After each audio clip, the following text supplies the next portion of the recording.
I can't find my mom. A 5-year-old girl screamed those words into a crowd of 200,000 people. Nobody stopped. Nobody looked down. Blood ran down her knee. Her sandal was broken. Older boys kicked dust in her face and laughed. She was invisible. But this little girl had a promise, whispered by her dying grandfather from a hospital bed 6 months ago. And that promise sent her walking, barefoot, bleeding, and completely alone, across an entire fairground straight toward 197 Hell's Angels. What they did next shut down the whole rodeo, and Christ compelled an entire town to its knees. Before we begin, tell us in the comments where you're watching from. We love seeing how far these stories travel. If this is your first time here, hit subscribe and stay until the very end. This one will stay with you. The bull broke free at 6:47 p.m. That was the moment everything changed for Sarah Monroe and her 5-year-old daughter Lily. Not the moment before, when they were laughing together near the livestock arena at the Fort Worth, Texas State Rodeo. Not the moment after, when Sarah would be screaming her daughter's name into a crowd that didn't care. The exact moment, 6:47 p.m., when 1,200 pounds of black Angus bull crashed through a holding pen gate and 200,000 people surged in every direction at once. Sarah felt it before she understood it.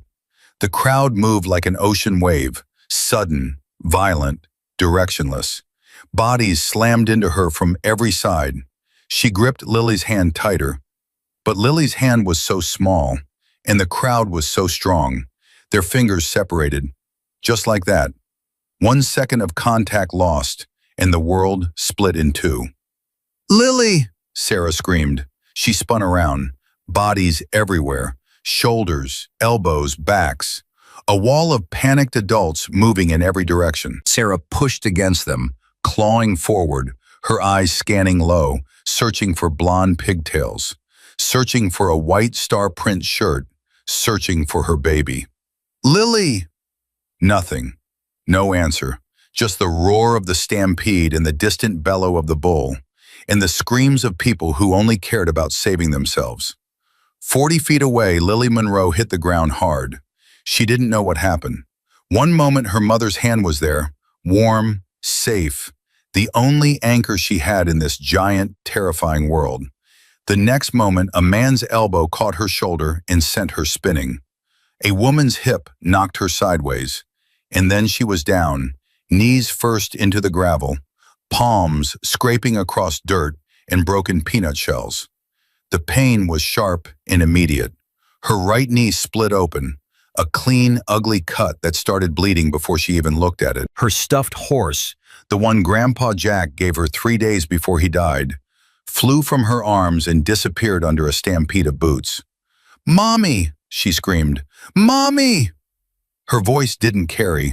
It couldn't. She was 5 years old and 3 feet tall, and the world above her was a roaring, churning machine of adult bodies that couldn't see her and didn't try. She screamed again, and again, and again.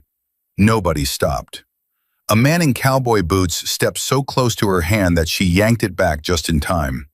A woman carrying a toddler looked down for half a second, then looked away and kept moving. A teenage couple literally stepped over her, one on each side, like she was a puddle to avoid. Lily sat on the ground, bleeding, shaking, crying, completely alone in the middle of 200,000 people. And that's when the boys found her. There were 3 of them, 11, maybe 12 years old. The kind of kids who traveled in packs at events like this, looking for someone smaller to make themselves feel bigger. The tallest one had a rodeo cap turned backward and a grin that belonged on something meaner than a child. He stopped in front of Lily and looked down. "Hey, look," he said, nudging his friend. "Baby lost her mommy." The second boy laughed. "She's bleeding too. Gross." Lily didn't speak. She couldn't. Her throat had closed up, her body trembling so hard her teeth chattered despite the 98-degree heat. The third boy, the quietest one, kicked a spray of gravel toward her. Small rocks hit her shin and the open wound on her knee. The pain was blinding. Lily gasped and pulled her legs in tight. "Cry, baby," the tall one said. He pulled out his phone and pointed it at her face. "Smile for the camera, cry, baby." They laughed, all three of them, standing over a bleeding, terrified 5-year-old girl and laughing like it was the funniest thing they'd seen all day. Then they walked away, just like that, still laughing. Lily sat there for a long time, or maybe it was only 2 minutes. To a lost child, time doesn't work the way it does for the rest of us. Every second stretches. Every minute feels like drowning. She tried to stand. Her knee buckled. She grabbed the edge of a trash can and pulled herself up, one hand sticky with blood, the other empty, because her stuffed horse was gone. The last thing her grandfather ever gave her. Gone. Trampled somewhere under the feet of strangers who never even looked down. Her right sandal was broken. The strap had snapped when she fell. She limped forward, one bare foot on hot pavement, tears making muddy tracks down her dusty face. She needed help. She looked for a police officer. Her mother had taught her that first. Find a uniform, find a badge. But in a crowd of 200,000 people, every figure blurred together. She couldn't tell a security guard from a food vendor. She couldn't tell a cop from a carnival worker. Everything was too big, too fast, too loud, and she was too small for any of it. She tried asking for help. Twice.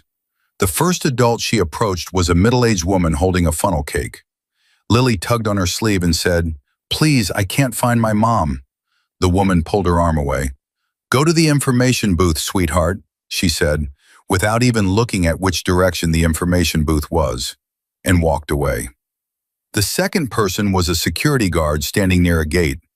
Lily limped up to him, blood now running down her shin, and said the same thing. "I can't find my mom. Please help me." The guard looked down at his clipboard. "Stay right here, okay? I'll radio someone." Then his walkie-talkie crackled, and he walked 15 feet away to respond. He never came back. 2 minutes later, the crowd shifted, and Lily couldn't even see where he'd gone. She was alone again. That's when most children would have given up. They would have sat down and cried and waited for someone to eventually notice them. But Lily Monroe was not most children. And the reason she was not most children started 6 months ago in a hospital room that smelled like disinfectant and goodbye. Jack Monroe was 71 years old when the cancer finally took him. He had been a lot of things in his life: a soldier, a mechanic, a husband, a grandfather, and quietly, without most people knowing, a man who had spent 20 years of his life helping veterans nobody else would help. He opened his own home as a halfway house. He drove men to VA appointments when they were too broken to drive themselves. He sat with them through nightmares and withdrawals and the kind of silence that only comes after a war. And he rode with bikers, not as a member, but as a friend. The Hells Angels Texas chapter knew Jack Monroe by name. He was at their fundraisers. He cooked at their veterans' cookouts. He stood beside them when the rest of the town looked away. 3 days before he died, Lily was sitting on the edge of his hospital bed, swinging her legs because they were too short to reach the floor. Jack's hand, thin and trembling, reached out and held hers. "Lily girl," he said. His voice was a whisper now, but his eyes were still sharp. "I need you to remember something for me. Can you do that?" She nodded. "Yes, Grandpa. If you're ever lost, if you're ever scared, and there's no police around." He paused to catch his breath. Every word cost him something. "You look for the men in leather vests with patches. You find the Hells Angels." Lily wrinkled her nose. "Hells Angels? Like real angels?" Jack almost smiled. "Better than real angels, baby girl. Real angels are up in heaven. These ones are right here on the ground where you need them." "But Mommy says some people think they're scary." Jack squeezed her hand. "The people who think they're scary never needed help at 2 in the morning on a dark highway with nowhere to go. I needed help, and they showed up. They always show up." He made her repeat it 3 times, like a prayer. "If you're lost and you can't find a police officer, find the Hells Angels. If you're lost and you can't find a police officer, find the Hells Angels. If you're lost and you can't find a police officer, find the Hells Angels. 3 days later, Jack Monroe died in his sleep. Lily wore her best dress to the funeral and held her mother's hand and didn't cry. Because Grandpa Jack had told her once that Monroe women don't cry in public. They cry later, in private, and then they get back up. But right now, standing alone and bleeding in the middle of the Fort Worth rodeo, Lily Monroe did cry. She cried hard because she was 5 and she was hurt and her mother was gone and the world was enormous and mean and nobody would help her. And then she heard her grandfather's voice. Not really, not like a ghost, not like a miracle, but in the way that people we love never really leave us. Their words echo. They come back when we need them most. Find the Hells Angels, Lily girl. She wiped her nose with the back of her hand. She looked up. She blinked through tears. And she remembered something from earlier that afternoon. When she and her mother had first arrived at the fairground, walking in from the south parking lot, Lily had seen them. A long, impossibly long row of motorcycles parked in the far western lot. The chrome had caught the sunlight so bright she'd squinted, and the men and women standing near them wore black leather vests covered in patches. "Mommy, look at the motorcycles," she had said, and Sarah had smiled, a real smile, not a nervous one, and said, "Your grandpa would have loved this." That memory locked into place now like a key turning. Lily knew where they were. She knew the direction. It was far, impossibly far for a limping 5-year-old with a broken sandal and a bleeding knee. But she knew. She took one step. It hurt. She took another. It hurt worse. She kept going. The walk, if you could call it that, took almost 30 minutes. Every step was a negotiation with pain. Her bare foot hit hot pavement, and she winced. Her knee throbbed with each movement, blood drying in a dark streak down her shin. Her broken sandal flapped uselessly, so she kicked it off entirely and walked with both feet bare. The crowd didn't thin for a long time. She weaved between legs and strollers and wagons full of prizes. She passed food trucks where the smell of barbecue would have normally made her hungry, but now made her stomach turn with anxiety. She passed a Ferris wheel and a live band and a man selling light-up swords, and none of it existed. None of it was real. The only real thing was the western parking lot and Grandpa Jack's voice and the need to keep moving. Twice she almost sat down. Once she did, collapsing against a fence post near the petting zoo, her chest heaving, her vision blurring. A goat pressed its nose through the fence and nudged her arm, and somehow that small, stupid, beautiful moment gave her enough strength to stand up again. She was close now. She could feel it the way children sometimes feel things that adults have forgotten how to. Not with logic, but with something deeper. The crowd began to thin at the edges of the fairground. The noise shifted. The bright, manic energy of the midway faded, replaced by something lower, deeper. The idle rumble of engines, the clink of bottles, laughter that came from the chest, not the throat. And then she saw them. 197 motorcycles lined up in perfect rows across the western lot, black and chrome, gleaming under the fading Texas sun.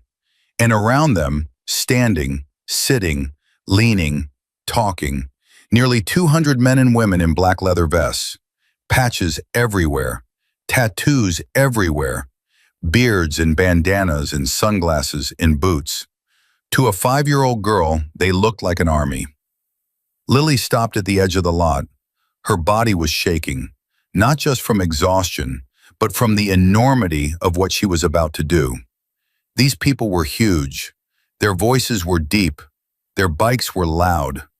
Everything about them said power in a language a child understands instinctively.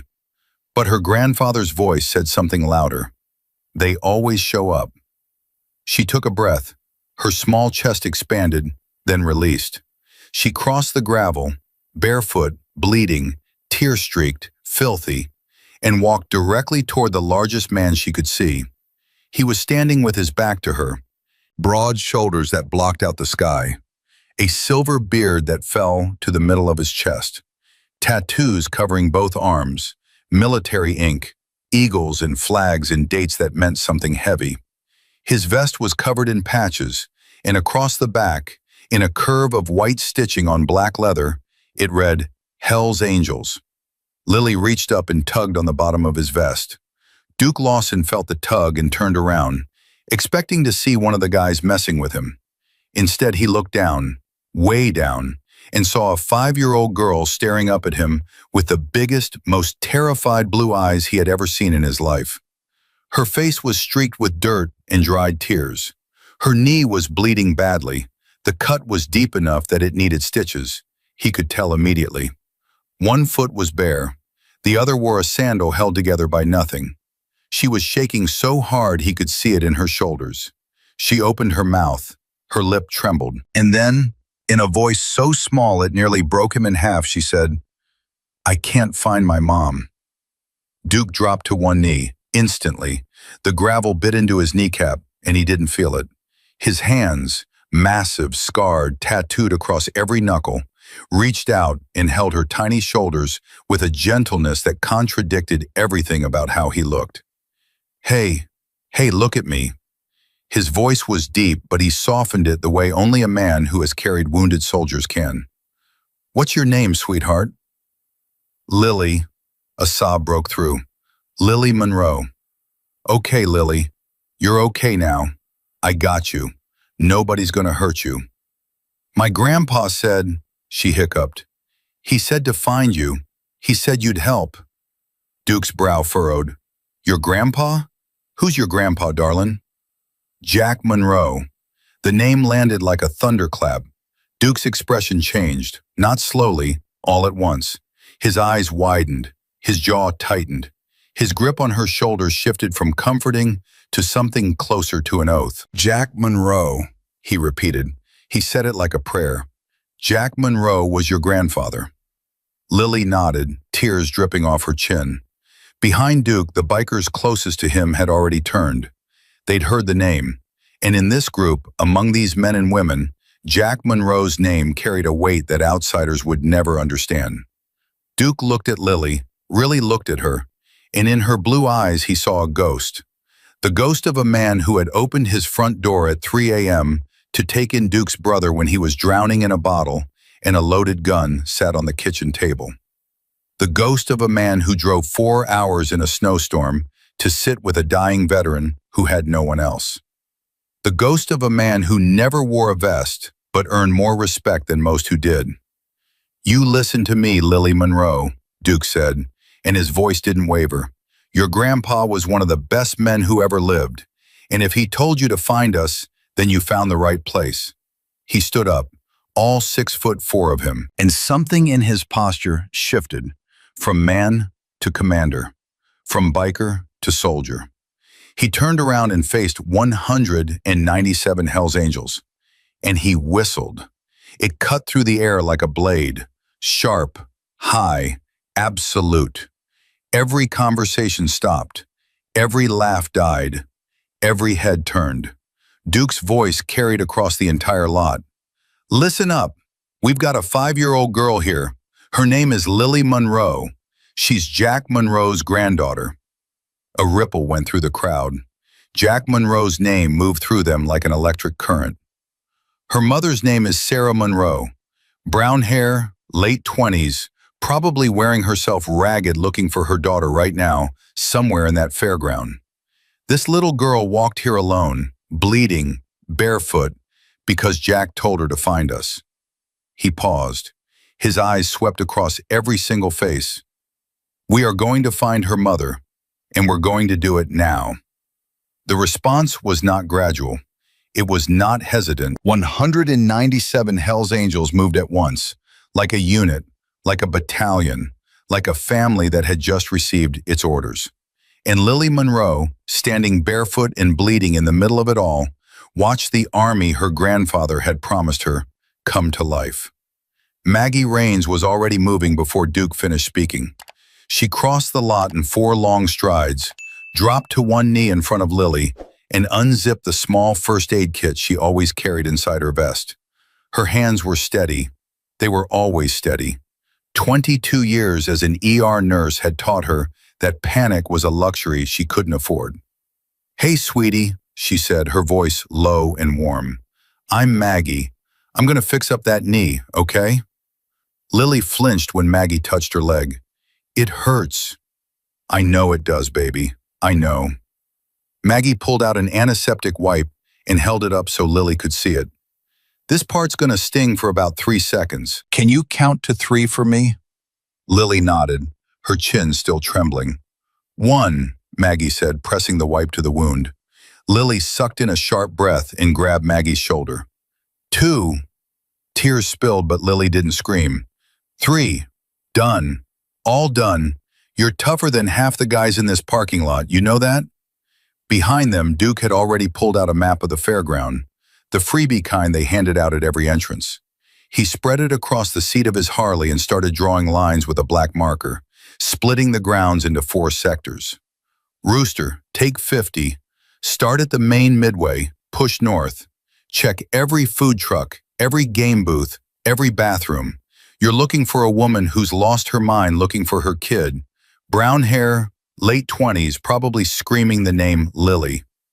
A stocky man with a red bandana and a scar across his chin nodded once. "On it.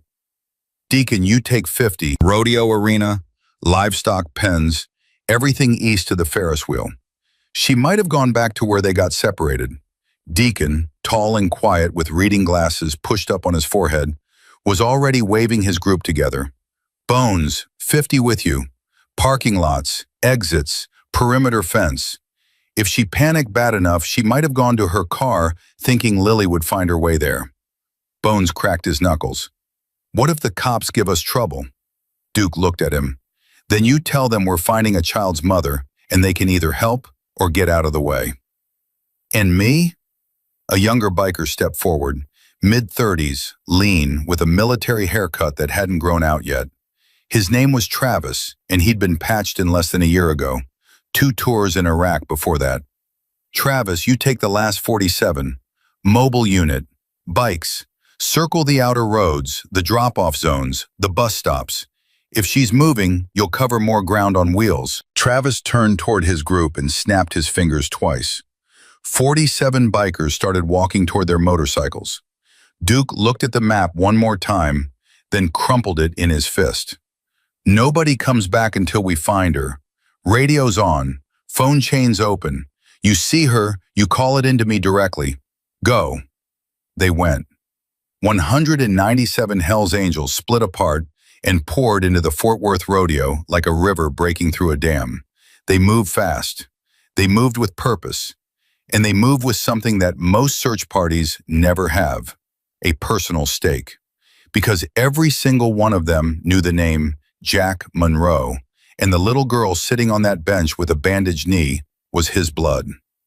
Maggie stayed with Lily.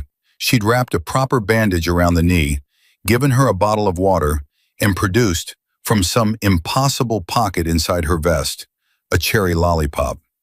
"Where'd that come from?" Lily asked, eyes wide. "Magic," Maggie said with a wink. Lily almost smiled. Almost. Then her face crumpled again. "What if they can't find her?" Maggie put her arm around the girl and pulled her close. "Sweetheart, there are almost 200 people looking for your mama right now. 200. That's more people than your entire school." "But the fair is so big." "It is. But these people, they don't quit. Not ever. That's not how they're built." Lily was quiet for a moment. Then she said something that nearly broke Maggie's heart. "Grandpa said they helped him when nobody else would." Maggie closed her eyes. She had known Jack Monroe. Not well. She'd met him maybe 4 or 5 times at charity rides and vet cookouts. But she remembered his handshake. Firm. Honest. The kind of handshake that meant something. And she remembered the stories. How Jack had taken in Duke's younger brother, a vet named Charlie Lawson, when Charlie was so deep in the bottle that his own family had given up on him. Jack dried him out, drove him to meetings, sat on the porch with him through the shaking and the sweating and the screaming nightmares. Charlie Lawson was alive today because of Jack Monroe, and every member of this chapter knew it. Your grandpa, Maggie said carefully, was a hero, not the kind they put on TV, the real kind, the kind who shows up at 3 in the morning and doesn't ask for anything back. Lily leaned into Maggie's side. I miss him. I know you do, baby. But you know what? He's still taking care of you. He sent you to us, didn't he? Inside the fairground, the search had already begun to reshape the entire event. Rooster's unit hit the main midway first. 50 leather-vested bikers walking in a spread line through the most crowded section of the rodeo. People stopped. People stared. A woman pulled her children behind her. A man muttered something about a gang takeover. But Rooster didn't care about any of that. He walked up to a cotton candy vendor and held up his phone. Lily's locket photo, the one Duke had photographed and sent to every biker's phone in under 2 minutes. You seen this woman? Rooster asked. Brown hair, late 20s. She's looking for her 5-year-old daughter. The vendor squinted at the photo. Maybe.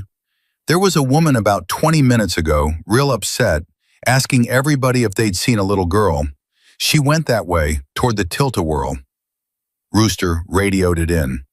Duke, possible sighting near the Tilt-A-Whirl. 20 minutes ago, heading east. Copy. Deacon, adjust. Push your line west from the arena toward the Tilt-A-Whirl. Converge with Rooster. The net was tightening. On the other side of the fairground, Sarah Monroe was coming apart. It had been over an hour now. Over an hour since she'd felt Lily's fingers slip from hers.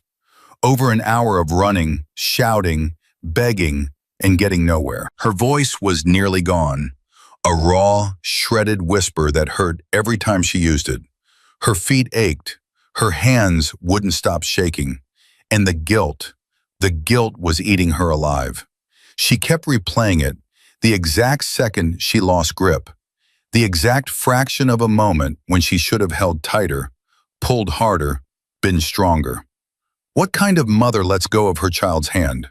What kind of mother loses her daughter in a crowd? She had one job, and she failed. She had gone to the police, twice. The first time she'd found Officer Dan Mercer standing near a lemonade stand, looking like a man who considered this assignment beneath him. She'd told him everything.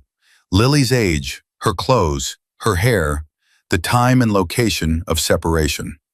He'd written it down slowly, like he was filling out a parking ticket.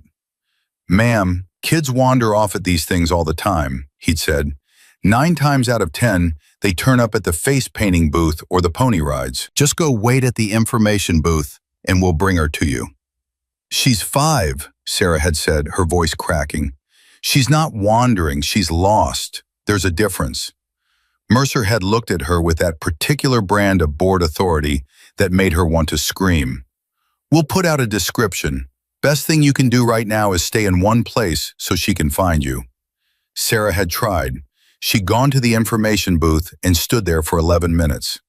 11 minutes of standing still while her daughter was somewhere out there, scared, possibly hurt, possibly worse. 11 minutes felt like 11 years. She couldn't do it. She left. She went back into the crowd.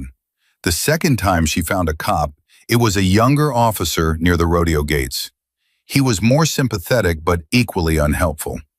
We've got the description out, ma'am. There's a lot of ground to cover. These things take time. Time. They kept talking about time like it was something she had. Every minute that passed was a minute Lily was alone. Every minute was a minute where something terrible could happen. Sarah had seen the news stories. She knew what happened to children who disappeared at large public events. She knew the statistics. She knew the window. And it was closing. She pushed back into the crowd, her chest so tight she could barely breathe. She checked the face painting booth. Not there. The pony rides. Not there. The fun house. Not there. She went back to the livestock arena where they'd been separated and walked the entire perimeter twice, calling Lily's name until a security guard told her she was causing a disturbance. My daughter is missing, she shouted at him. "Ma'am, I need you to lower your voice." She almost hit him. She genuinely almost hit a man twice her size because he told her to be quiet while her baby was gone. But she didn't. She turned and walked away because getting arrested wouldn't help Lily. That's when the darkest thought crept in, the one she'd been fighting since the first minute. What if someone took her? The thought landed in her stomach like a stone. She stopped walking, her vision blurred, her lungs locked. She bent over, hands on her knees, and fought the urge to vomit right there in the middle of the walkway. No, no. Lily was smart. Lily was tough. Lily would find help. Lily would remember what to do. But what could a 5-year-old do against a world this big and this cruel? Sarah straightened up and kept moving, because stopping meant accepting the worst, and she would die before she accepted the worst. 8 minutes later, she heard something that made her freeze. Engines, not one or two, dozens, maybe more. A deep, rolling thunder that vibrated through the ground and cut through the noise of the fair like a blade through paper. She turned toward the sound and saw them. A line of motorcycles moving slowly along the outer perimeter road, riders scanning the crowd on both sides. Their vests caught the light from the carnival rides, leather in patches in chrome. Sarah's breath caught. Then she heard the voices, not from the bikes, from inside the fairground. Deep voices, loud voices, moving through the crowd with a force that made people step aside. "Sarah Monroe! Has anyone seen Sarah Monroe?" Her name. Strangers were shouting her name. "Sarah Monroe! Brown hair, late 20s. Your daughter is safe. Sarah Monroe!"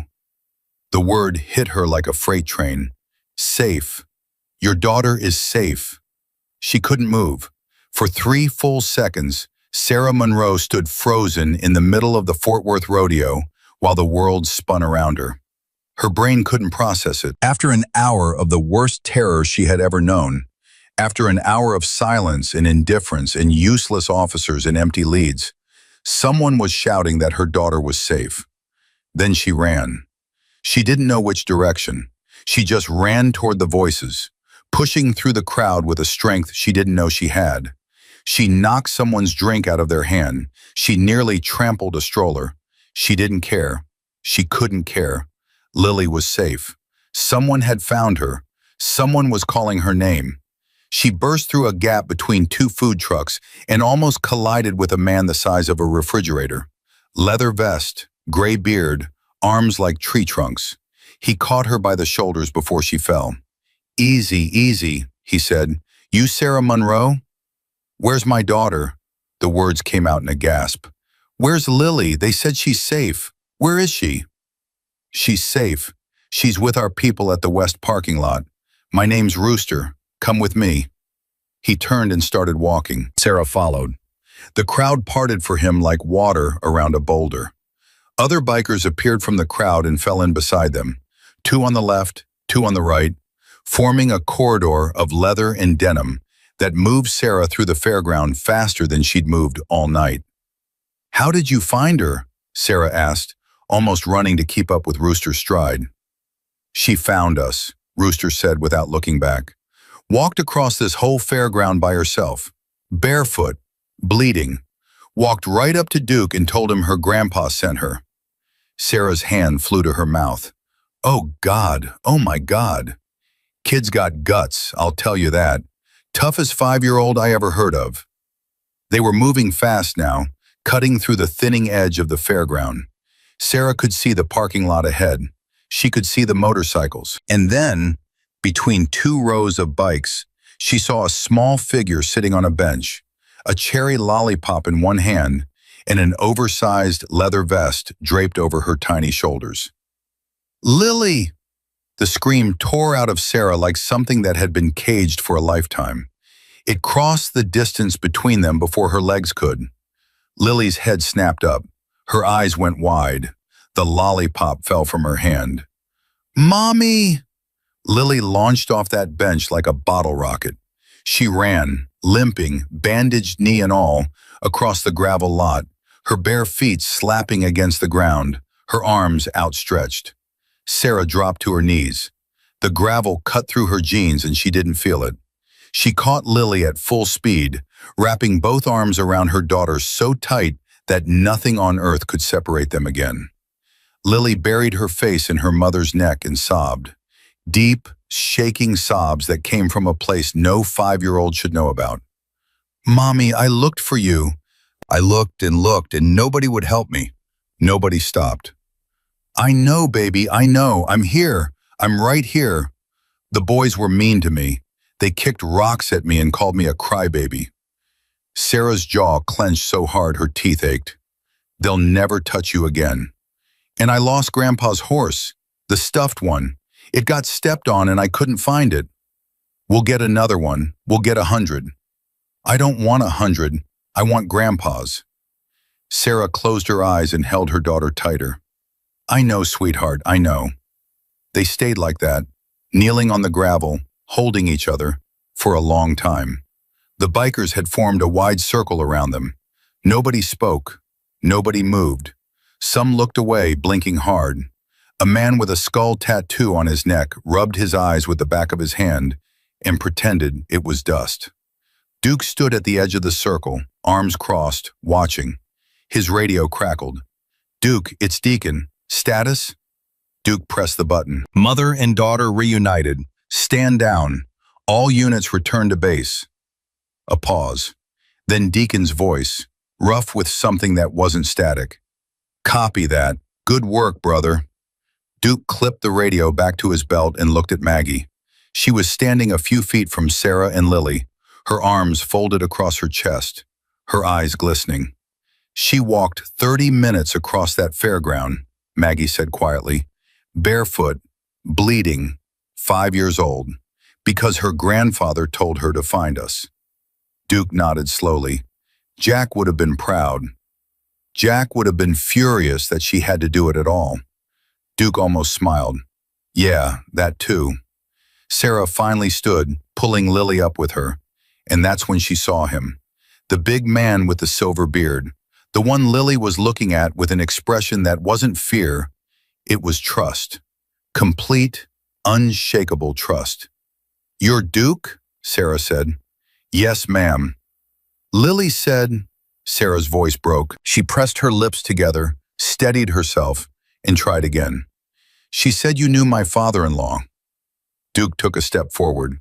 "Jack Monroe saved my brother's life. Took him in when his own family wouldn't. Sat with him through the worst of it. Charlie's alive today because your father-in-law answered the phone at 3 in the morning when nobody else would." Sarah's tears fell freely now. She didn't wipe them. "I didn't know," she whispered. "I knew Jack helped veterans. I knew he went to the rides and the cookouts, but he never talked about the details. He just said they were good people, and the world didn't see it." "He was right," Duke said. "The world mostly doesn't." Lily tugged on her mother's hand.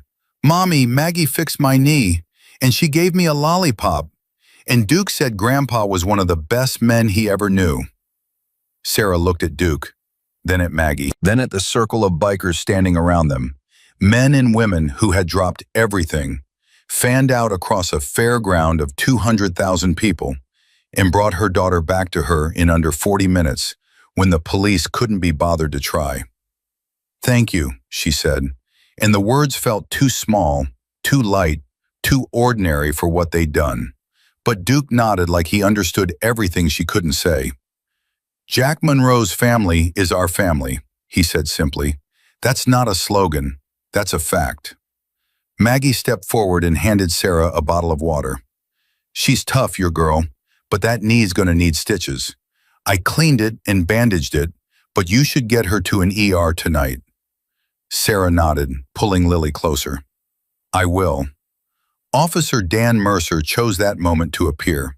He walked up from the crowd with 2 other officers flanking him, his expression already set in that particular arrangement of authority and inconvenience.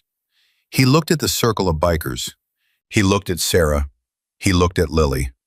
"Ma'am," he said, "we received word that your daughter's been located." Sarah stared at him. "Yes, she has. No thanks to you." Mercer's jaw tightened. "Ma'am, we had a description out. We were conducting a search." You were standing by a lemonade stand telling me kids wander off all the time. Sarah's voice was steady now, the steadiness that comes after terror turns to anger. My daughter walked barefoot across this entire fairground because she couldn't find a single officer to help her. She was bleeding, she was bullied. She asked a security guard for help, and he walked away. She's 5 years old. Mercer glanced at the bikers. And these folks, they just happened to find her? She found them, Duke said evenly. She walked to us because her grandfather taught her that we'd help. And we did. In 40 minutes, with 197 volunteers. No radio delay, no protocol, just people who give a damn. Mercer's face went red. He opened his mouth to respond, but one of the younger officers behind him put a hand on his arm. Dan, not here. Mercer looked at the crowd that had gathered, fairgoers who'd stopped to watch, some with phones out, some already recording. He looked at the wall of leather vests surrounding a mother and child. He looked at the little girl with the bandaged knee and the borrowed vest draped over her shoulders. He said nothing. He turned and walked away. The younger officer lingered for a moment. He looked at Duke, then at Lily, then back at Duke. For what it's worth, he said quietly, I'm glad you found her. Duke nodded once. So are we. The officer left. The crowd murmured. And somewhere in that crowd, a man named Kevin Walsh, a local TV reporter who had been covering the rodeo's bull escape, was holding up his camera. He had been filming for the last 12 minutes. He had captured everything. And he had no idea yet that what he was holding on that camera would be seen by 27 million people before the month was over. But right now, none of that mattered. What mattered was a 5-year-old girl with a bandaged knee and a borrowed leather vest, holding her mother's hand with a grip that said she would never, ever let go again. And around them, 197 Hells Angels, who had just proved something that no headline, no stereotype, and no officer's dismissal could ever undo. Duke reached into his vest and pulled out his phone. He opened it to a photo, old, slightly faded, taken at a barbecue years ago. In it, a younger Duke stood beside a man with silver hair and kind eyes, both holding plates of ribs, both laughing. He turned the phone towards Sarah. That's your father-in-law. 4th of July, 2019. The last ride he came to before he got sick. Sarah took the phone with trembling hands. She stared at the photo. Jack was laughing. Full, open, real. The way he laughed before the cancer took that from him too. He looks happy, she whispered. He was, Duke said. He always was, with us. Lily pressed her face against her mother's hip and yawned. The adrenaline was fading. The exhaustion was settling in. Her eyelids drooped. Let us walk you to your car, Maggie said gently. This little warrior needs a bed. Sarah nodded. She couldn't speak anymore. The words were all used up. They walked together across the parking lot, Sarah carrying Lily, who had fallen asleep against her shoulder, surrounded by a dozen bikers who moved in quiet formation around them. Their boots crunched on gravel. Their shadows stretched long under the parking lot lights. And from 50 yards away, Kevin Walsh lowered his camera, looked at his producer, and said 5 words that would change everything. We need to air this. Kevin Walsh uploaded the video at 11:47 p.m. that night. He didn't use his station's official channel. He used his personal account. The title was simple. 5-year-old girl walks alone through 200,000 people to find Hell's Angels. What happens next will break you. He added no filters, no edits, no dramatic music, just 12 raw minutes of footage. A bleeding child in a borrowed leather vest, a mother on her knees, and 197 bikers who had done what a police force couldn't. By midnight, it had 4,000 views. By 6 a.m., 400,000. By noon the next day, 4 million. Sarah Monroe woke up to 47 missed calls. She sat up in bed, confused, her phone buzzing on the nightstand like something alive. Lily was asleep beside her, curled into a tight ball with her bandaged knee sticking out from under the blanket. They had gone to the ER the night before. 6 stitches, a tetanus shot, and a lollipop from the nurse who said Lily was the bravest patient she'd had all week. They didn't get home until almost 1 a.m. Sarah had carried Lily inside, tucked her in, and collapsed beside her without even changing clothes. Now her phone wouldn't stop. She picked it up. Texts from numbers she didn't recognize. Voicemails from area codes she'd never seen. A message from her sister in Ohio. "Sarah, you're on the news. Call me." She opened her browser, and there it was, the video. Her face, Lily's face, Duke's face, the circle of leather vests, the words, "Mommy," echoing through phone speakers across the country. It was everywhere, shared, reposted, screenshot, commented on, dissected by strangers who didn't know her name 24 hours ago and now felt like they owned a piece of her story. Sarah's hands started shaking. She closed the phone and pressed it against her chest. This wasn't supposed to happen.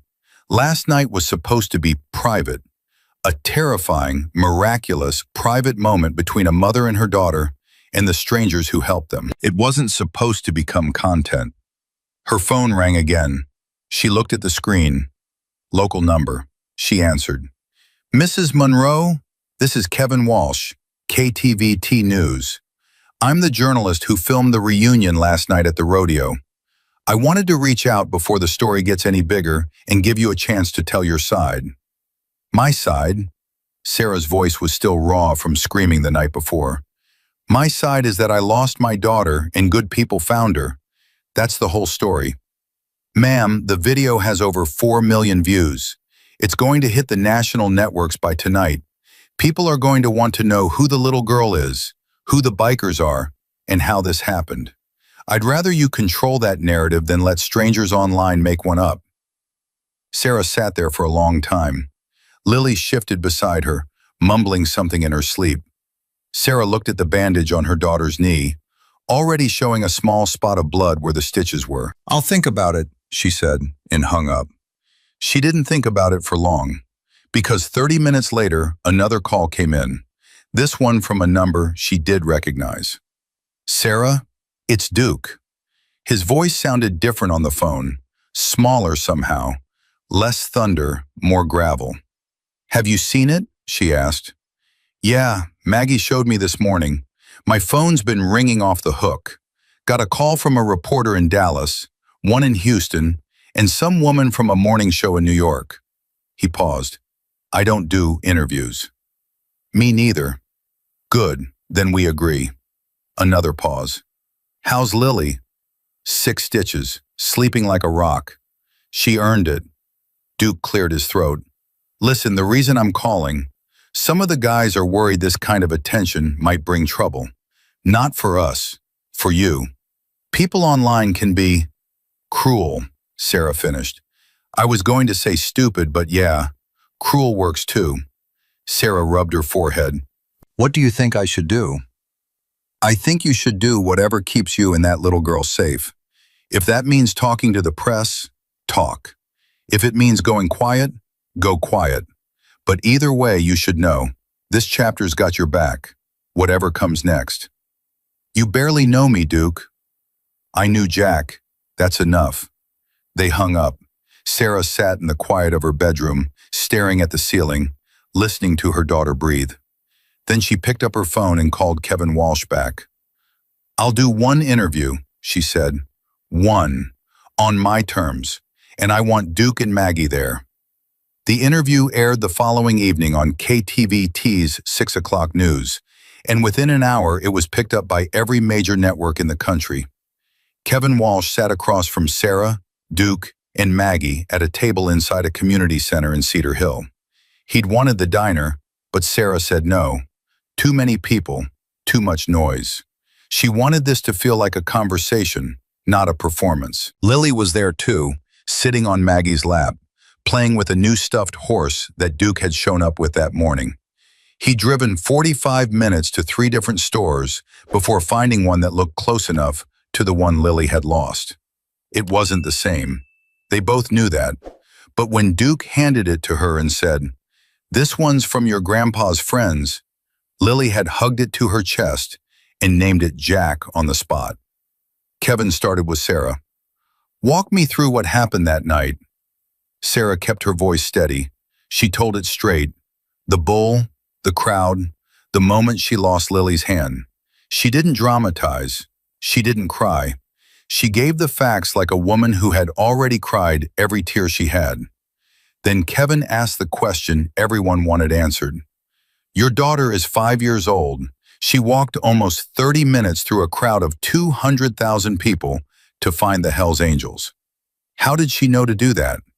Sarah looked at Lily. Lily looked at Duke. Duke nodded slightly. "My father-in-law, Jack Monroe, told her," Sarah said. 3 days before he died. He made her memorize it. If she was ever lost and couldn't find a police officer, she should find the Hells Angels." Kevin raised an eyebrow. Most parents would tell their kids to avoid bikers. Most parents didn't know Jack. Duke leaned forward. "Jack Monroe spent 20 years helping veterans that the system forgot. He opened his home. He drove men to appointments. He sat with guys through the worst nights of their lives. He wasn't a member of our club, but he was family. Every person in this chapter knew his name." Kevin turned to him.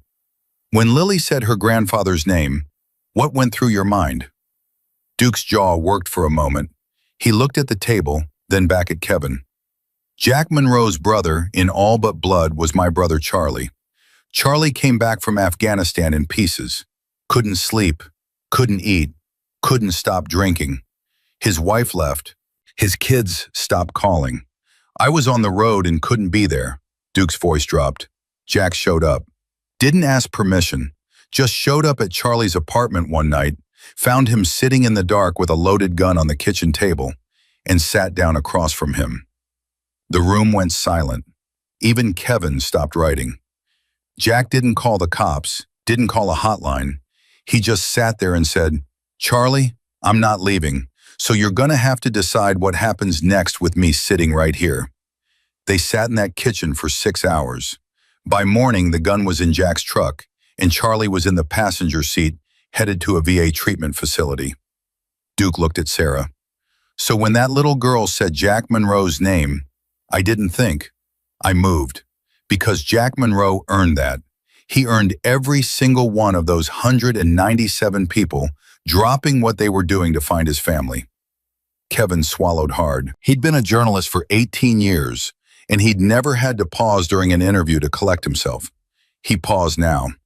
Maggie spoke next, quieter than the others. "What people don't understand about us is that this isn't unusual. Not the scale of it. Yeah, 197 people forming a search line is unusual. But the impulse, the instinct to protect a child, that's just Tuesday for most chapters. We do toy drives. We escort abused kids to court so they feel safe testifying. We stand guard at funerals for veterans. We do the work that doesn't make the news."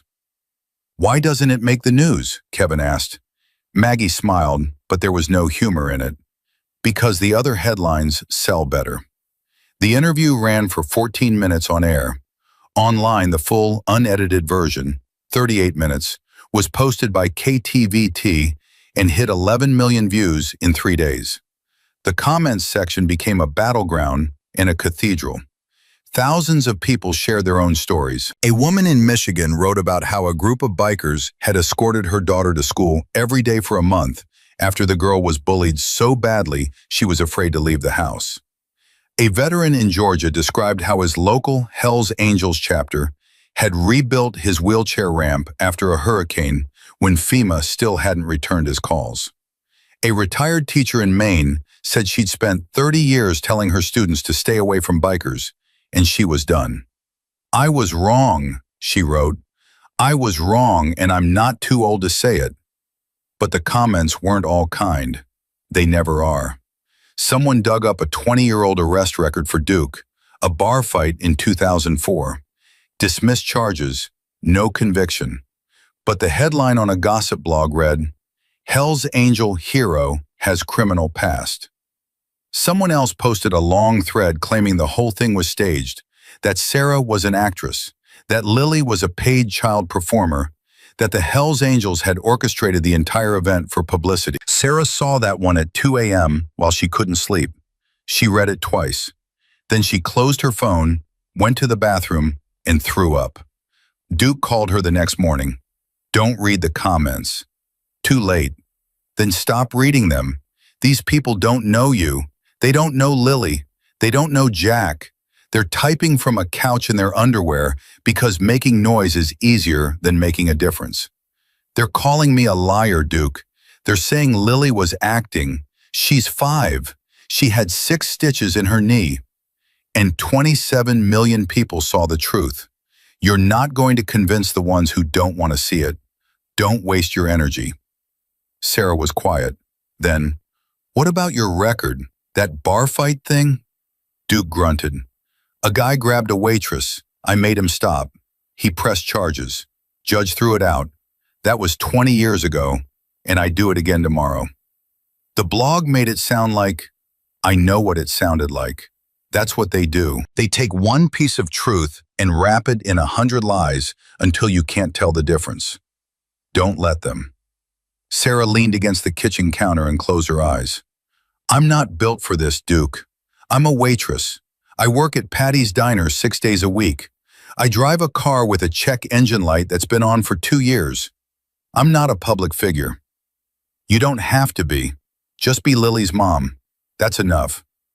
But the story didn't need Sarah to be a public figure. The story had its own momentum now, and it was pulling everything with it. 4 days after the video went viral, a package arrived at Sarah's door. No return address. Inside was a stuffed horse.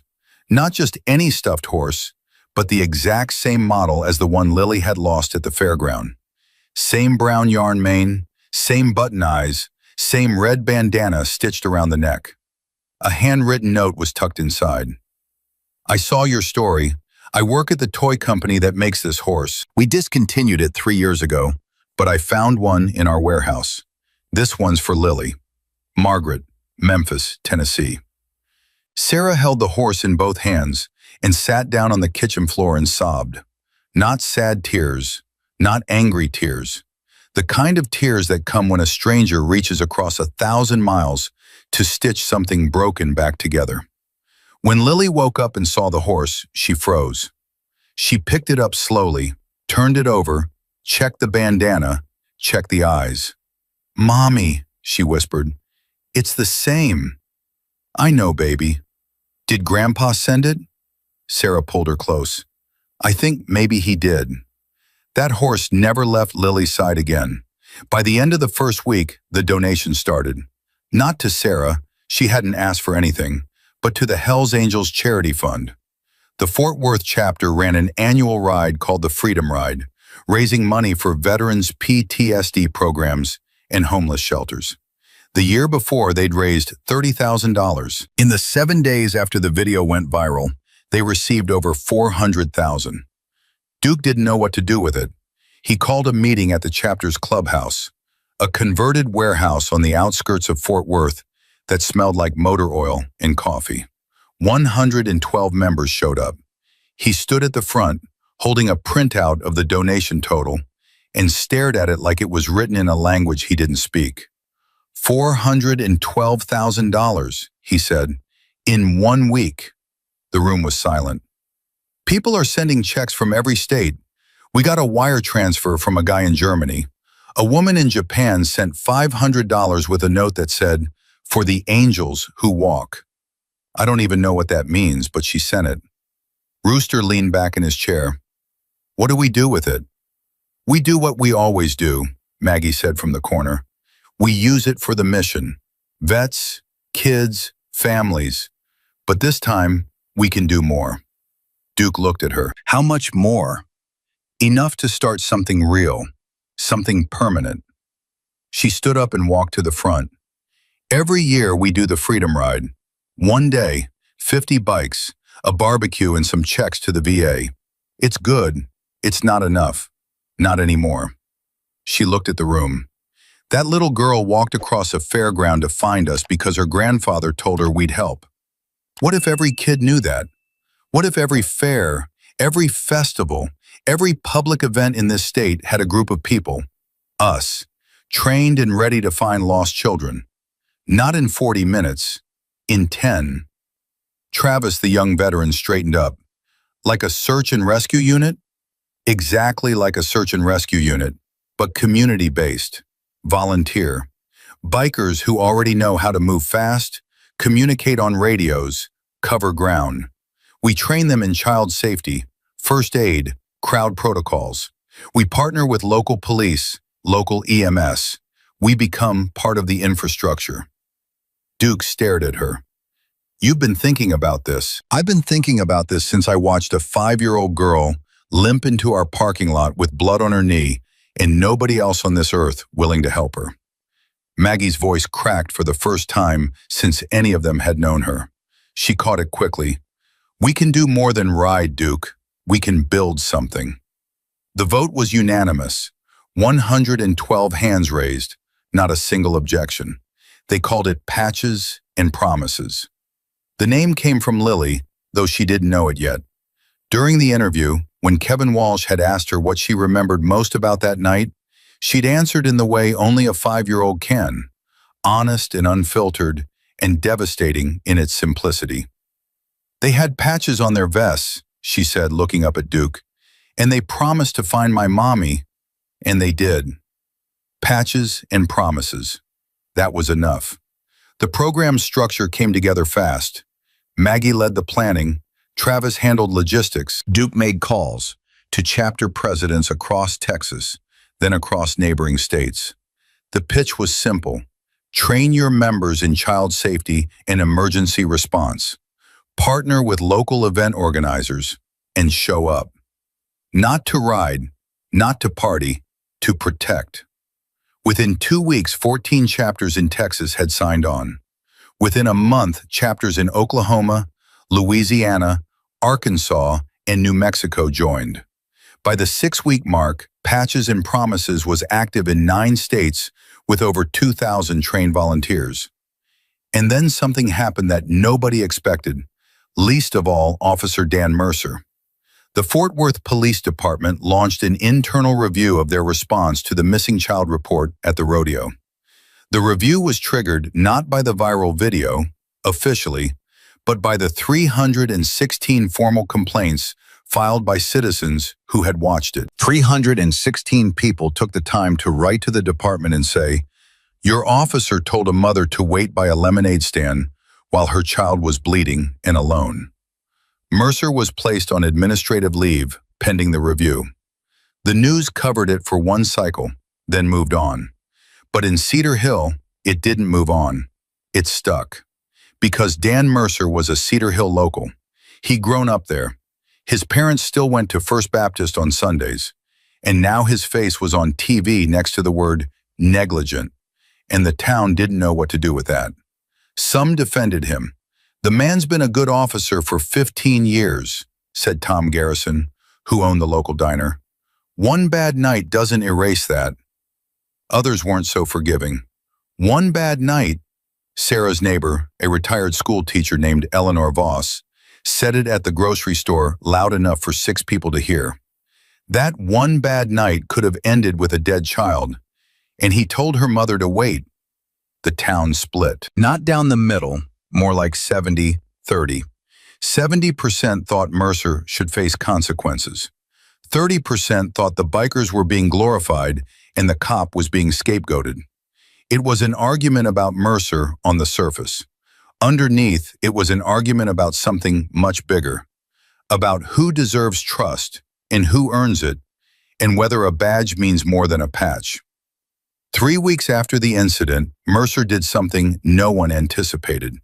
He drove to Sarah Monroe's house, alone, out of uniform, in his personal truck. He sat in the driveway for 10 minutes before he knocked on the door. Sarah opened it. She looked at him. He looked at her. "I'm not here as a cop," he said. "I'm here as a man who screwed up." Sarah leaned against the doorframe. She didn't invite him in. She didn't close the door. "I replayed that night 100 times, Mercer said. His voice was thin. Not the bored authority she remembered from the fairground, but something stripped down to the bare wood. I keep hearing myself say, kids wander off all the time. I keep hearing myself say, just wait at the information booth.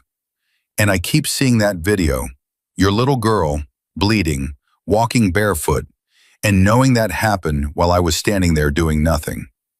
Sarah said nothing. I'm not asking for forgiveness, he continued. I'm asking for a chance to do better. I enrolled in a community engagement training course. I signed up for a child safety certification program. And I told my captain that when I come back from leave, I want to be reassigned to the community outreach unit. I want to work with families. I want to make sure no parent ever stands in front of one of our officers and gets told to wait. Sarah studied his face. The arrogance was gone. The dismissiveness was gone. What was left was a man staring at the worst version of himself and trying to walk away from it. My daughter had 6 stitches in her knee, Sarah said quietly. She still limps when it rains. She has nightmares about being in a crowd and nobody stopping. She's 5, Dan. Mercer's chin dropped to his chest. I know. Do you? Because in that moment, at that lemonade stand, she wasn't a statistic. She wasn't one of the 9 out of 10 who turn up at the face painting booth. She was my child. She was hurt and scared and alone. And you treated me like I was wasting your time. You're right, he said. You're absolutely right. And I will carry that for the rest of my career. Sarah was quiet for a long time. Then she pushed off the doorframe and stood up straight. My father-in-law used to say that a man's not defined by his worst moment. He's defined by what he does after it. She paused. Don't make me regret believing that. Mercer nodded. He didn't say thank you. He seemed to understand that gratitude wasn't what she wanted. He turned and walked back to his truck. Sarah watched him drive away. Then she closed the door, leaned her back against it, and let out a breath she felt like she'd been holding for 3 weeks. From the living room, Lily's voice. Mommy, who was that? Nobody, baby. Just someone trying to be better. Oh, a pause. Can I have a popsicle? Sarah laughed. It came from deep in her chest, unexpected and warm, the first real laugh she'd had in weeks. Yeah, baby, you can have a popsicle. And in Fort Worth, in a converted warehouse that smelled like motor oil and coffee, Maggie Raines pinned a map to the wall with 14 red dots, marking every chapter that had joined Patches and Promises. She stepped back and looked at it. Duke walked up beside her. 14 states now, he said. 16 by Friday. Got calls from Montana and Virginia this morning. Jack would have lost his mind over this. Maggie smiled. Jack started this 20 years ago when he opened his door to your brother. He just didn't know how far it would go. Duke reached into his vest and pulled out something small. A worn, faded military challenge coin. On one side, an eagle. On the other, an inscription. No one left behind. He placed it on the table next to the map. Charlie gave me that the day he got sober, Duke said. Told me to pass it on when I found someone who understood what it meant. He slid it toward Maggie. I think it's time. Maggie picked up the coin, felt the weight of it in her palm, and closed her fingers around it. She didn't say anything. She didn't need to. Some things are too heavy for words and too important for silence, so they live in the space between, in a closed fist, a steady breath, and the quiet understanding that what started with one man's kindness had become something no one could stop. The challenge coin sat on Maggie's nightstand for 3 days before she understood what to do with it. She didn't carry it in her pocket. She didn't pin it to her vest. She placed it in the center of the table at the next Patches and Promises planning meeting and told the room the story behind it. Charlie Lawson, the loaded gun, Jack Monroe sitting in the dark kitchen for 6 hours, and the morning that followed. Then she said, this coin gets passed to every new chapter that joins the program. They hold it for 1 week. They pass it to the next. Nobody keeps it. Because nobody owns what Jack started. We just carry it forward. Rooster leaned back. That's a hell of a tradition. That's the point, Maggie said. The coin traveled to Oklahoma City the following Monday, then to Baton Rouge, then to Little Rock. Each chapter held it for 7 days, photographed it beside their chapter flag, and shipped it to the next. Within 2 months, that coin had crossed 14 states and been held by over 300 hands. But in Cedar Hill, Texas, the changes were quieter, slower, and in some ways, harder. Tom Garrison was the first to feel the shift. He'd owned the Cedar Hill Diner, locals just called it Tom's, for 31 years. He knew every regular by name, knew their orders by heart, and knew exactly which conversations to stay out of. He'd built the place on neutrality. Good food, hot coffee, no opinions. That was the deal. But the deal was breaking. It started the first Saturday after the video went viral. Sarah and Lily walked into Tom's for their usual morning pancakes. Lily was wearing the small denim vest that Maggie had sent her, the one with "Protected by the Road" stitched on the back in white thread. She wore it everywhere now, to school, to the grocery store, to bed. Tom looked at the vest. He looked at Lily. He said nothing and brought their pancakes. The following Saturday, Sarah and Lily came back. This time, Duke was with them, and Maggie, and Rooster, 5 leather-vested bikers walking into Tom's Diner at 9 a.m. on a Saturday morning in Cedar Hill, Texas.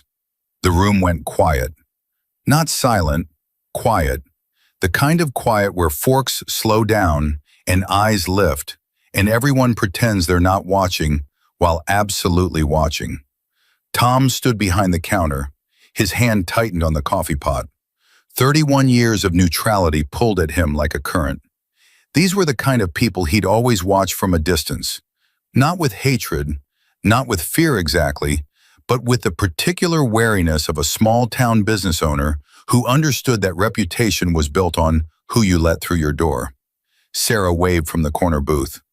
"Morning, Tom. Can we push 2 tables together?" Tom hesitated. 1 second, maybe 2. It was the longest 2 seconds of his professional life. Then he grabbed 2 menus and walked over. "How many are we feeding?" 5, Sarah said. "These are my friends." Tom looked at Duke. Duke looked back. Neither man smiled. It wasn't hostility, it was recognition. 2 men from the same town who had occupied different worlds for 3 decades, now standing 3 feet apart for the first time. "Coffee?" Tom asked. "Black," Duke said. "All of us." Tom nodded and walked back to the counter. His wife Patty caught his arm in the kitchen doorway. "Tom, what are you doing?" "Pouring coffee." "You know who those people are." "I know who they were last night. People who found a lost kid. Now they're customers, and customers get coffee." Patty pressed her lips together but said nothing. She'd been married to Tom long enough to know when an argument was already over. That breakfast lasted 2 hours. The bikers ordered everything on the menu: eggs, bacon, biscuits, gravy, pancakes, hash browns. Lily ate half a waffle and spent the rest of the time showing Duke how to fold a paper airplane, which he was spectacularly bad at. Rooster argued with Maggie about whether biscuits needed gravy or were better plain, a debate that nearly split the table in half. Sarah laughed more than she had in months. The regulars watched, some openly, some through the reflection in their coffee cups. Eleanor Voss, the retired teacher who lived on Maple Street, got up from her booth, walked over, and shook Maggie's hand. "I taught school for 34 years, she said. "I told my students to stay away from people like you.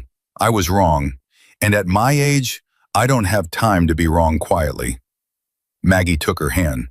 "Takes a lot of guts to say that out loud. Takes more guts to ride across a fairground looking for a stranger's child. I think you've got me beat." Eleanor went back to her booth, and something shifted in Tom's Diner that morning.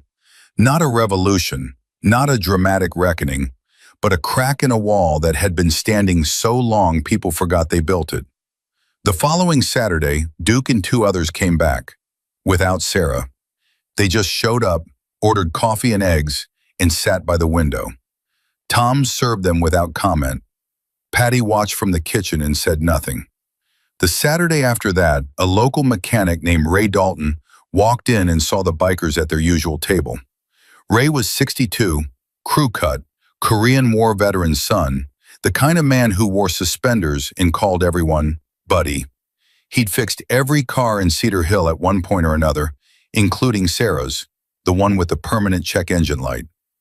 Ray walked to the bikers' table, pulled up a chair, and sat down uninvited. "You're the guys who found the Monroe girl," he said, not a question. Duke nodded. "We are. Her grandpa Jack brought his truck to my shop for 20 years, never missed an oil change. Tipped me every time, even though I told him not to." "That sounds like Jack." Ray leaned forward. "My grandson's got a class field trip next month. Big outdoor thing at the state park. 200 kids, maybe 30 chaperones. I've been worried about it for weeks. Last year a boy wandered off, and it took an hour to find him." He looked at Duke. "You guys do that thing now, right? The search thing. Patches and promises," Maggie said. "Right, that." Ray cleared his throat. "Would you come? To the field trip? Not to ride, just to be there, in case." Duke looked at Maggie. Maggie looked at Rooster.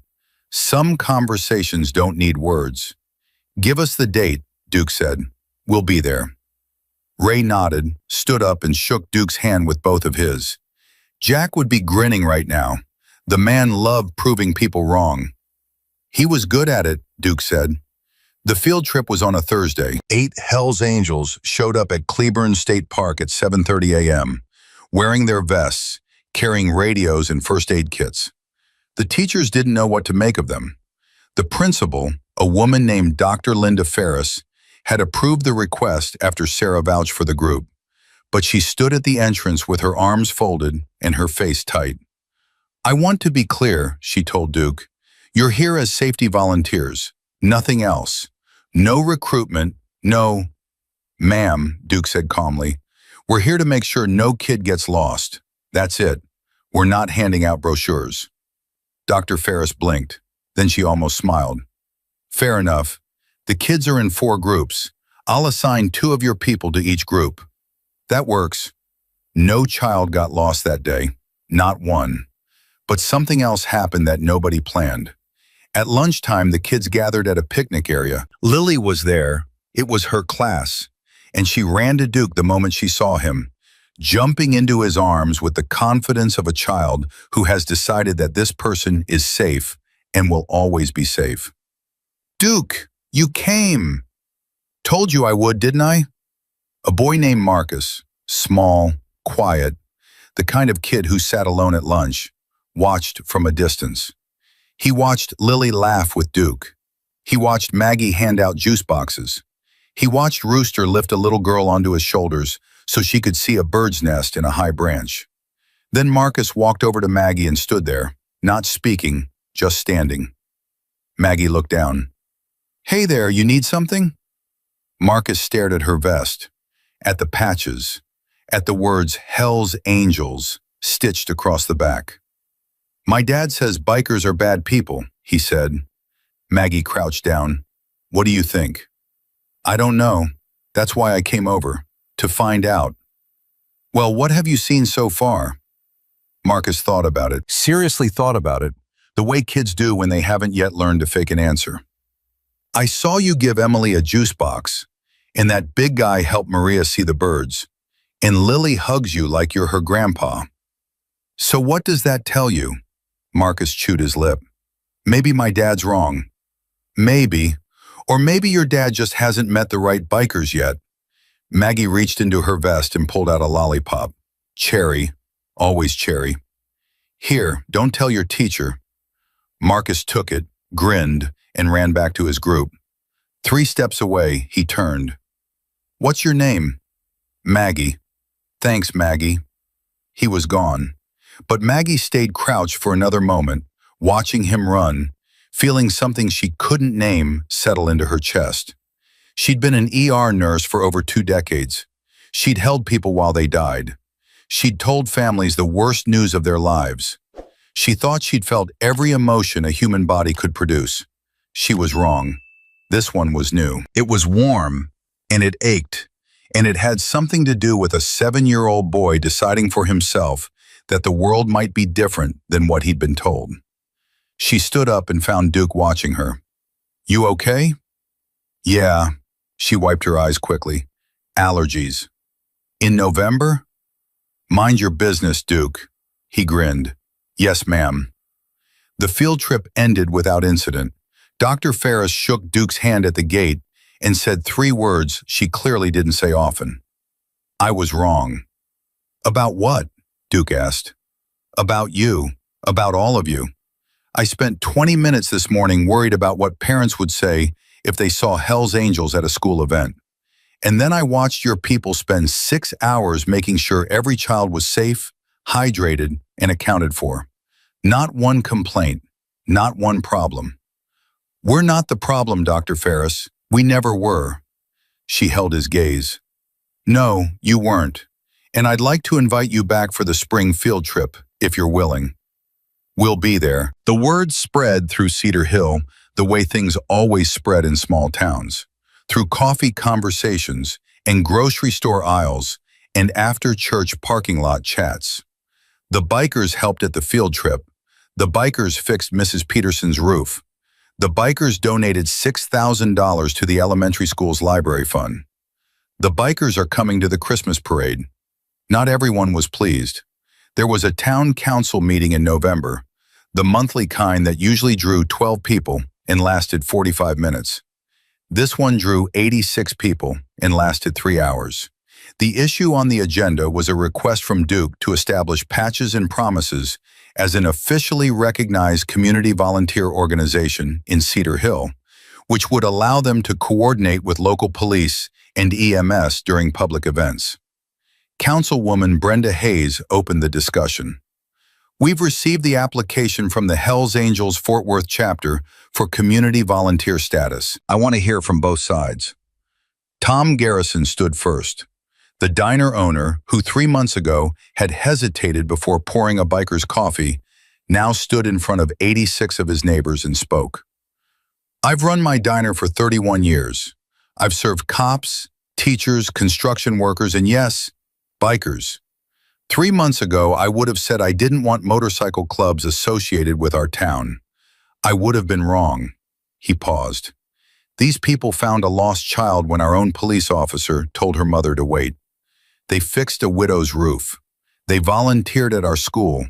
They sat in my diner and ate eggs and tipped 30% and didn't cause a single problem. I don't know what they do in other places. I know what they've done here. And here they've earned a seat at the table." Applause.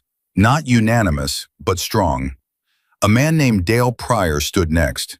Dale owned the hardware store and coached Little League and had opinions about everything. "With all due respect, Tom, we're talking about the Hells Angels, not the Rotary Club. These are people with a national reputation for..." "For what, Dale?" Eleanor Voss stood up from the third row. 71 years old, 5'2", with a voice that could cut steel. "For what exactly? Tell me what these specific individuals have done wrong in this town. Not what you read on the internet, not what you saw on a TV show in 1987. Tell me what Duke Lawson, what Maggie Raines, what any of the people who have volunteered their time here have done to earn your suspicion."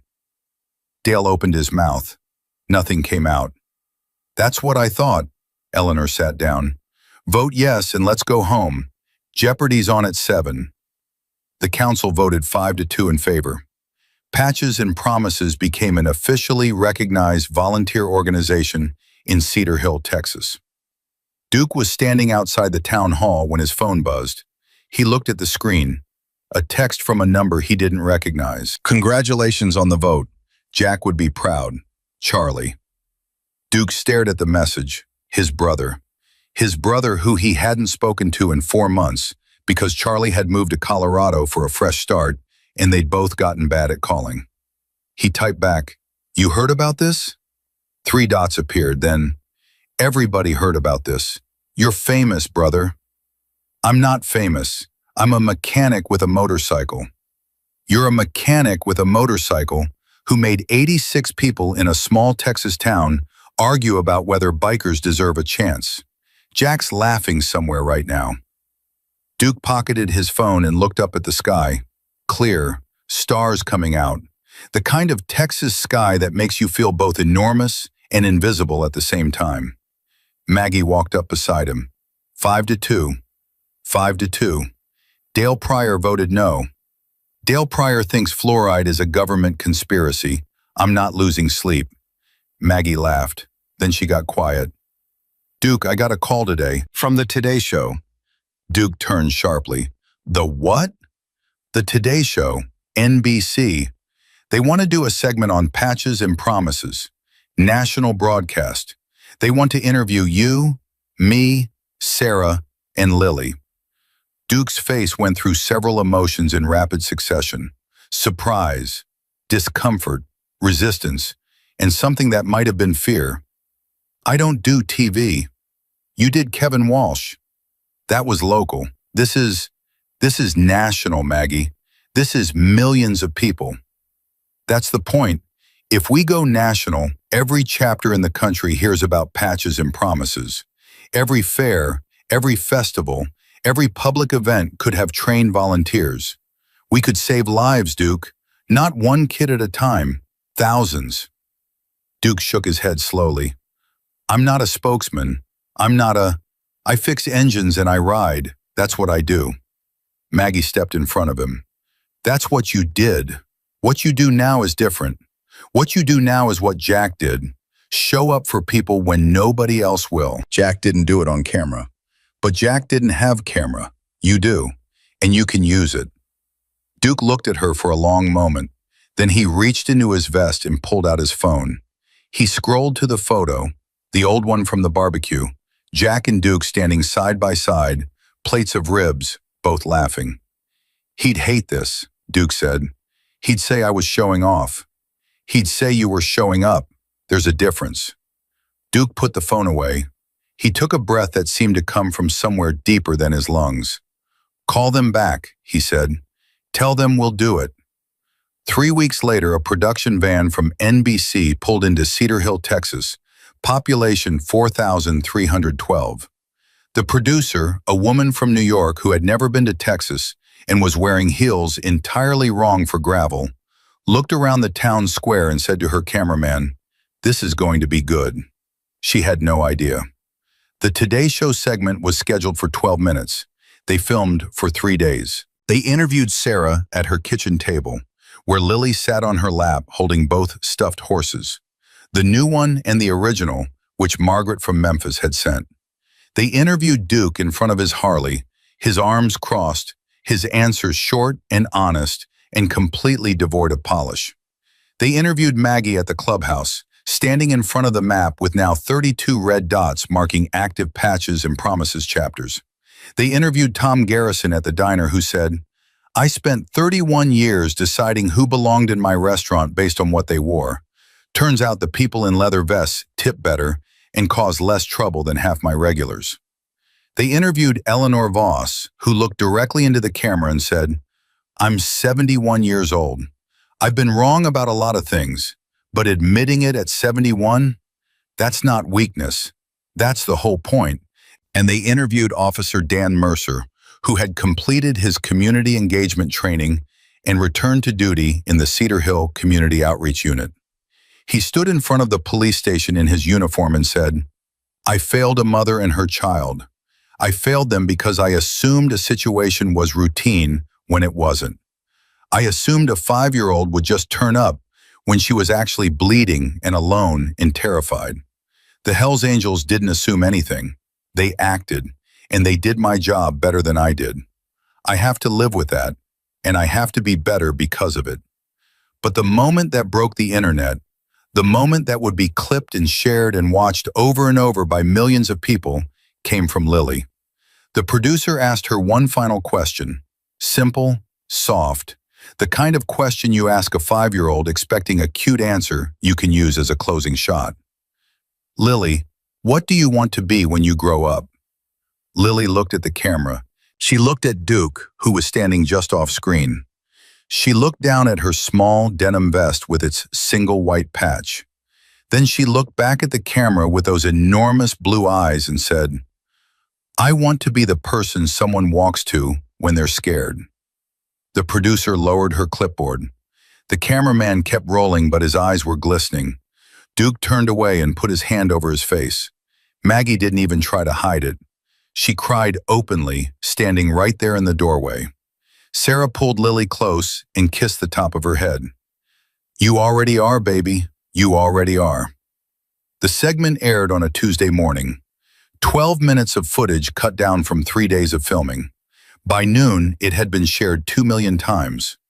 By evening, the clip of Lily's answer had been viewed separately over 8 million times. By the end of the week, Patches and Promises had received partnership requests from 46 states, 3 Canadian provinces, and a motorcycle club in Australia that sent a one-line email. "We're in, tell us what to do." And in Cedar Hill, Texas, in a quiet house on a quiet street, Sarah Monroe sat at her kitchen table after Lily had gone to bed and opened her laptop. She stared at the screen for a long time. Then she navigated to the admissions page for the Fort Worth School of Nursing. She read the requirements. She read the tuition. She read the application deadline, 6 weeks away. She thought about Patty's Diner and her 6-day work weeks and her check engine light and the stack of bills on the counter that never seemed to get shorter. She thought about what was practical, what was realistic, what was possible for a single mother with a GED and a savings account that barely covered 2 months of rent. Then she thought about Jack, about what he would say if he were sitting across from her right now. She could almost hear him, that low, steady voice, the one that never rushed, never panicked, never said anything he didn't mean. "Monroe women don't quit, Sarah. They get knocked down and they get back up. That's the deal." Sarah put her fingers on the keyboard and began to type. The acceptance letter arrived on a Monday. Sarah was pouring coffee at Patty's Diner when her phone buzzed in her apron pocket. She ignored it. Table 6 needed refills, and the lunch rush was building. It buzzed again, and again, 3 times in 30 seconds. She pulled it out between orders. An email from Fort Worth School of Nursing. Subject line, "Admissions decision." Her thumb hovered over the screen. Her heart hammered so hard she could feel it in her teeth. She'd applied 6 weeks ago, sitting at her kitchen table at midnight, typing with shaking fingers, convinced she was being ridiculous. A single mother with a GED, a 5-year-old daughter, and a savings account held together by prayer. Nursing school was for other people. People with plans. People with safety nets. She opened the email. "Dear Ms. Monroe, we are pleased to inform you." She didn't read the rest. She set the coffee pot down on the counter, walked into the storage room, closed the door, and cried so hard she had to press her fist against her mouth to keep the sound from reaching the dining room. She called Duke from the parking lot during her break. "I got in." "Course you did." "Duke, I'm serious. I got into nursing school." "And I'm serious. Of course you did. Jack's granddaughter-in-law doesn't get rejected. The universe wouldn't dare." Sarah laughed through the tears still drying on her face. "I can't afford it. Even with financial aid, there's a gap. I ran the numbers twice." "How much?" "Duke, no, I didn't call to—" "How much, Sarah?" She was quiet for a beat. $8,000 for the first year, after aid and loans. "Give me a week." "Duke, 1 week. Don't argue with me. I'm old and I don't like it." He hung up. Sarah stared at her phone and shook her head. She went back inside, picked up the coffee pot, and finished her shift. 5 days later, Duke pulled into her driveway on his Harley. Maggie was behind him on her own bike. Rooster followed in his truck. They walked to her front door, and Duke handed her an envelope. Sarah opened it. Inside was a cashier's check for $14,000. Her knees buckled. She caught herself on the doorframe. "What? How?"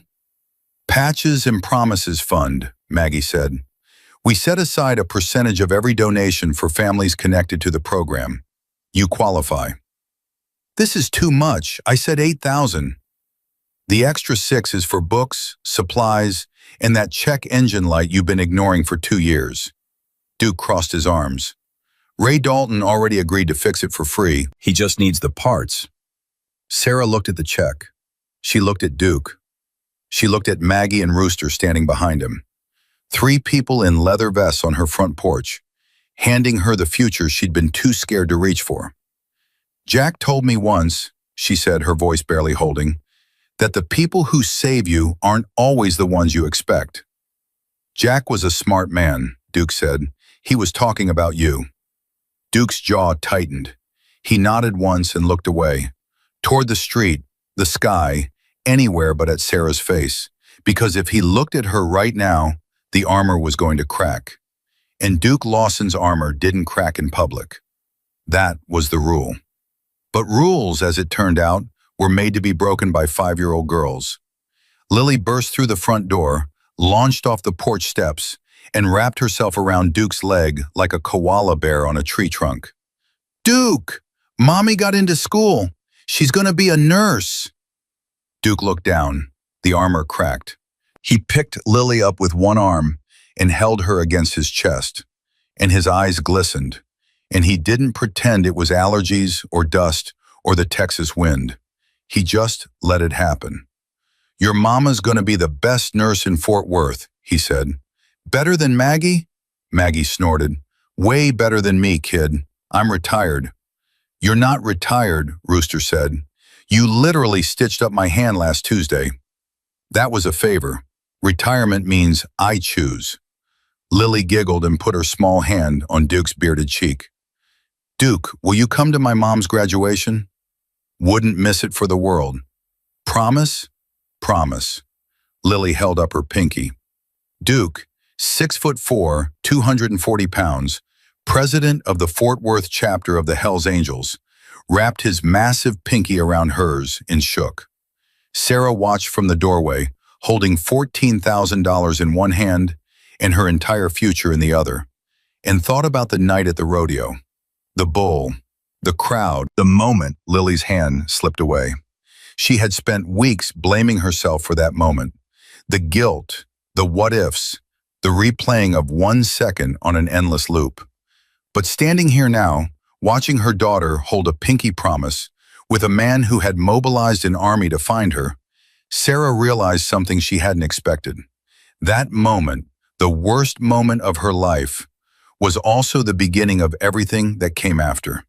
The bikers, the community, the program, the donations, the school, all of it traced back to one terrifying second when she lost her grip. And to a 5-year-old who didn't stop walking. Sarah started nursing school in January. She studied at the kitchen table after Lily went to bed, surrounded by textbooks and cold coffee and the 2 stuffed horses that Lily insisted on leaving there to keep mommy company. She worked weekends at Patty's Diner. She slept 4 hours a night. She lost weight she didn't have to lose. But every Thursday, without fail, Maggie showed up at 6 p.m. with dinner. Rooster mowed her lawn on Saturdays. Travis changed her oil every 3 months, and Duke called every Sunday night. Same time, same question. "You good?" "I'm good." "Lily good?" "Lily's good." "All right then, see you Saturday." That was it. That was all he needed to hear. But for Sarah, those 10 seconds every Sunday night were a lifeline. Proof that the net was still there, that the people in the leather vests hadn't forgotten, that she wasn't doing this alone. Lily started first grade that fall. On the first day, she wore her denim vest to school. Her teacher, a young woman named Miss Reeves, asked about the patch on the back. "What does 'protected by the road' mean, Lily?" Lily stood up straight. "It means I have a family that rides motorcycles, and they find kids who are lost, and they don't ever give up." Miss Reeves looked at the vest, then at Lily's face, and decided this was a conversation she wasn't going to win. "That's a very special family." "They're the best family," Lily said. "I found them at a rodeo." 1 year to the day after the Fort Worth rodeo, Duke organized the first annual Jack Monroe Memorial Ride. 400 motorcycles lined up on Main Street in Cedar Hill. 400. Not just Hell's Angels, riders from 12 different clubs, independent bikers, veterans on trikes, and one 80-year-old woman on a vintage Indian Scout who told Duke she'd been riding since before he was born and wasn't about to stop now. The ride went from Cedar Hill to Fort Worth, the same 40-minute stretch of road that Sarah drove to nursing school every day. Along the route, people stood on overpasses and sidewalks and front porches, waving. Some held signs. "Thank you. Ride safe. Jack would be proud." At the front of the line, Duke rode his Harley. Behind him, Maggie. Behind her, Rooster, Travis, Deacon, Bones, and 30 others from the chapter. And behind them, in a place of honor, Sarah's car. The one with the newly fixed engine and no check engine light, with Lily in the back seat, waving through the window, wearing her denim vest and holding both stuffed horses. They gathered at the Fort Worth VA hospital, the same hospital where Sarah would begin her clinical rotations in 3 months. Duke parked his bike and walked to the entrance, where a group of veterans in wheelchairs had gathered to watch the arrival. One of them, an old man with a Marine's cap and trembling hands, grabbed Duke's arm as he passed. "You Jack's people?" the veteran asked. "Yes, sir. He sat with me for 9 hours once. After my surgery, my kids didn't come. My ex-wife didn't come. Jack came, stayed all night, brought me a cheeseburger from that diner in Cedar Hill and said, 'Earl, the food here is going to kill you faster than the cancer, so eat this instead.'" Duke laughed. "That sounds exactly like him. You tell his family." Earl's voice broke. He gripped Duke's arm harder. "You tell them he mattered, every day, to people they'll never even meet." Duke crouched down beside the wheelchair. "I'll tell them, I promise." "Patches and promises," Earl said, with a grin that showed he'd been following the news. "That's the thing now, right? The program?" "That's the thing." Good thing." Earl let go of Duke's arm and leaned back. "Jack would have called you all idiots for making such a fuss, but he would have been smiling the whole time." The ride raised $92,000 that day, enough to fund Patches and Promises operations in all 46 active states for the coming year. Enough to sponsor 14 veterans' housing placements. Enough to establish a permanent scholarship in Jack Monroe's name for single parents entering healthcare, the first recipient of which, by unanimous decision of the board, was Sarah Monroe. She found out at the ceremony. Standing in front of 400 bikers and a crowd of Cedar Hill residents and a camera crew from the Today Show that had come back for the anniversary, Duke handed her a framed certificate and said, "Jack always believed in second chances. This one's yours." Sarah took the frame. She read the words. She pressed it against her chest and closed her eyes and let the tears come, because Monroe women might not cry in public, but some moments are bigger than rules. Lily tugged on Duke's vest. He looked down. "Duke?" "Yeah, Lily girl? Grandpa can see this, right?" Duke picked her up. He held her so she could see the 400 motorcycles, the crowd, the flags, the veterans, the families, the entire town of Cedar Hill standing together in a parking lot in Fort Worth, Texas, on a Saturday afternoon in July, because one old man had opened his door 20 years ago and never closed it. "Yes, sweetheart," Duke said. "He can see this." Lily rested her head on his shoulder. She held her stuffed horse against her chest. The original one, the one that Margaret from Memphis had found in a warehouse and mailed to a stranger's daughter, because that's what people do when they decide to be good. "Duke?" "Yeah? I'm glad I found you." Duke closed his eyes. His arms tightened around her. 400 engines idled behind them, a low rumble that shook the ground like a heartbeat. "Kid," he said, "you didn't find us. You walked to us. Barefoot, bleeding, across a whole fairground. You didn't get found. You chose. And that's the difference." He set her down. She took her mother's hand. Sarah's fingers closed around Lily's and held on. The way she should have held on that night at the rodeo. The way she would hold on every day for the rest of her life. They walked back to the car together. Behind them, 400 bikers started their engines one by one. The sound rolled across the parking lot, across the highway, across Cedar Hill, across Texas, a thunder that carried with it a 5-year-old girl's courage, a dying man's promise, and the unshakable truth that the people the world tells you to fear might be the very ones who save you. And in Cedar Hill, Texas, that truth wasn't a headline anymore. It wasn't a viral video or a news segment or a comment section debate. It was a Saturday morning at Tom's Diner where bikers and teachers sat side by side. It was a field trip where children felt safe. It was a scholarship in a dead man's name. It was a mother in nursing school. It was a little girl in a leather vest who changed an entire town because she believed her grandfather.